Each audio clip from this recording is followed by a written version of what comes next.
what is atom and what is the sub units of atom, who discovered the atom, many properties of atom, we all discuss in this chapter. सबसे पहले हम बात करेंगे कि atom क्या होता है. What is atom? एटम के अंदर दो पार्ट होते हैं और एटम क्या होता है ये आपने बचपन में पढ़ा होगा. थ्योरी थी जिसका नाम था डाल्टन्स एटॉमिक थ्योरी. डाल्टन साहब का कहना था कि जो सबसे छोटी यूनिट होती है किसी भी पार्टिकल्स की वो एटम कहलाती है. फिर एटम को तोड़ा नहीं जा सकता, एटम कैन नॉट बी सबडिवाइडेड. लेकिन बाद में जब और उससे डिस्कवरीज हुई और रिसर्च हुआ तो पता चला एटम के अंदर भी कुछ सब एटॉमिक पार्टिकल्स पाए जाते हैं जिनको हम इलेक्ट्रॉन, प्रोटॉन और न्यूट्रॉन के नाम से जानते हैं. इसलिए आज से हम जानते हैं कि एटम के अंदर दो पार्ट होते हैं. एक पार्ट होता है जिसको हम कहते हैं न्यूक्लियर पार्ट और दूसरा पार्ट होता है जिसको अपन कहते हैं एक्स्ट्रा न्यूक्लियर पार्ट. एक पार्ट होता है न्यूक्लियर पार्ट और दूसरा पार्ट होता है एक्स्ट्रा न्यूक्लियर पार्ट. अगर हम न्यूक्लियर पार्ट की बात करें तो इसके अंदर न्यूट्रॉन्स और प्रोटॉन्स पाए जाते हैं, जबकि एक्स्ट्रा न्यूक्लियर पार्ट की बात करें तो इसके अंदर इलेक्ट्रॉन्स पाए जाते हैं. अगर मैं कहूं न्यूक्लियर पार्ट जिसके अंदर न्यूट्रॉन्स और प्रोटॉन्स पाए जाते हैं जिनको हम कलेक्टिवली एक साथ मिला करके न्यूक्लियॉन के नाम से जानते हैं. जिनको हम किसके नाम से जानते हैं? न्यूक्लियॉन के नाम से. और एक्स्ट्रा न्यूक्लियर पार्ट में क्या पाए जाते हैं? इलेक्ट्रॉन्स पाए जाते हैं. फिर इसका बात आती है इनकी डिस्कवरीज की. इनकी डिस्कवरीज किसने की? किसने इलेक्ट्रॉन की डिस्कवरी की, किसने प्रोटॉन की डिस्कवरी की और किसने न्यूट्रॉन की डिस्कवरी. आइए सबसे पहले थोड़ा सा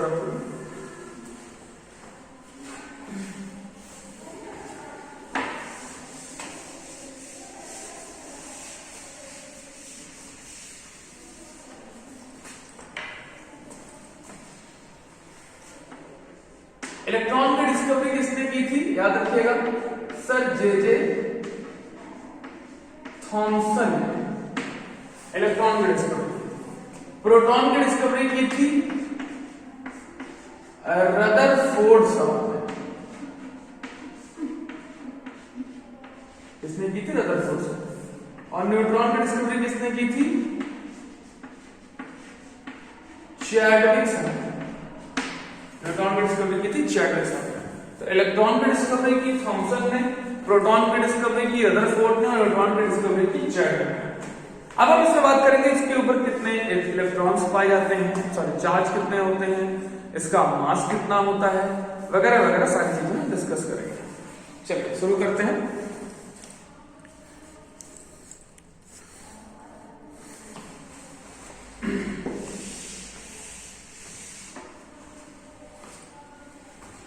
सबसे पहले बात करूंगा इलेक्ट्रॉन्स की और इसके चार्ज और इसके मास.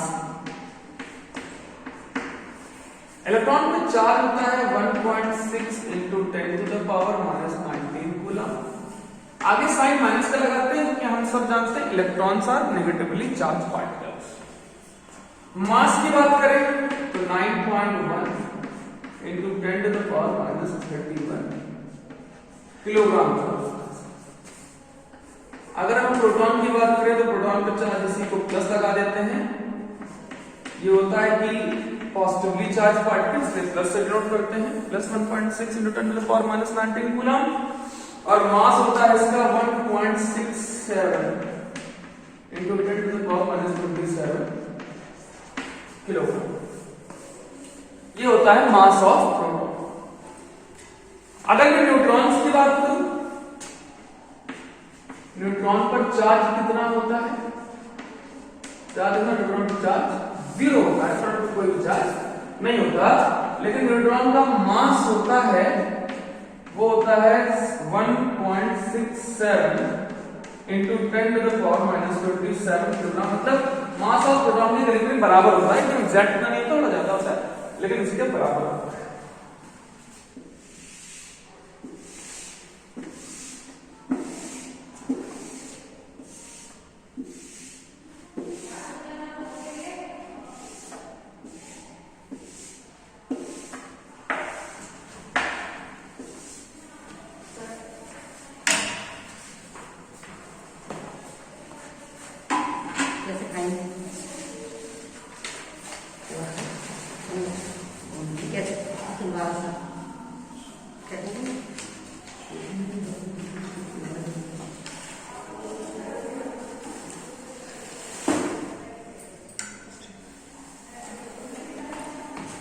अब हम बात करेंगे बच्चों इसमें कि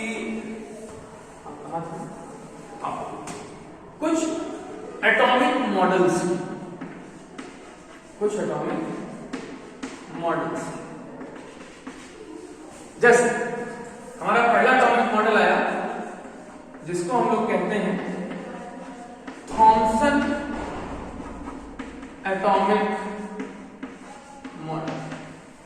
थॉमसन एटॉमिक मॉडल को हम एक नाम से और जानते हैं, प्लम पुडिंग मॉडल या वाटरमेलन मॉडल। ये कहता था कि जो प्रोटॉन्स होते हैं वो यूनिफॉर्मली डिस्ट्रीब्यूट होते हैं throughout the sphere. Protons are uniformly distribute throughout the sphere, electrons are embedded in it. और इलेक्ट्रॉन्स क्या होते हैं, उसके बीच बीच में धसे होते हैं, इन्हें हम कहते हैं थॉमसन एटॉमिक मॉडल। इस मॉडल की सबसे खास बात यह थी कि ये मॉडल हमें इलेक्ट्रिकल न्यूट्रलिटी ऑफ एटम के बारे में बताता था। ये बताता था कि atoms are electrically neutral charge, atoms are neutral.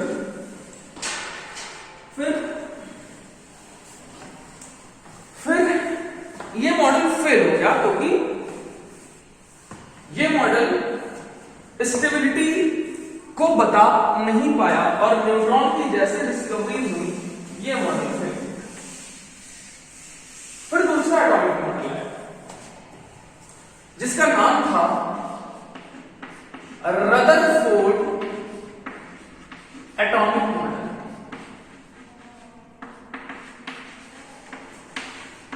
या इसको हम कहते हैं alpha scattering experiment. Alpha scattering experiment ये क्या था, इन्होंने क्या बताया, एक अल्फा पार्टिकल लिया, पैलेडियम से ढक दिया, इसको निकोल प्रिज्म से पास किया, गोल्ड फॉयल एक ले लिया उन्होंने बहुत पतली सी, और इसके सामने उन्होंने एक स्क्रीन लगाई और स्क्रीन पर कोटिंग कर दी